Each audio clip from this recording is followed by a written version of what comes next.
Pohodlie versus začiatok. Viem, že si zvykol vo svojej komfortnej zóne. Je to ako pohodlný gauč, ale je čas zmeny. Obuj si tenisky a rozhyb svoje telo. Beh je základný pohyb a spúšťač endorfínov. Takže poďme na to. Nie je to len o spalovaní kalórií, je to o posúvaní svojich hraníc a prekonávaní svojej pohodlnej zóny. Začnite v malom, rýchla chôdza. Doprajte si čas, nech vás to baví. Každým krokom, ktorý urobíte, budete lepší a lepší. Uvidíte výsledky. Ucíťte vietor vo vlasoch, slnko na tvári. A to je život.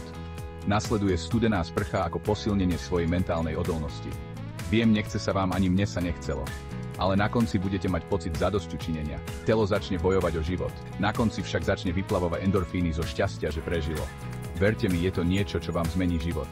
Začnite s 30 sekundami studenej vody na konci sprchy. Najlepšie ráno prebudí vás to, zlepší náladu a pripraví vás zvládnuť celý deň.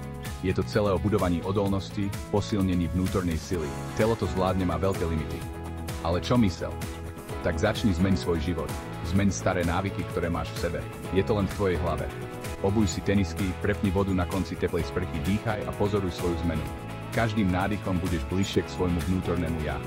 A pamätaj, ak chceš zmenu, stačí tomu veriť. Zmeň svoj život a vytrvaj.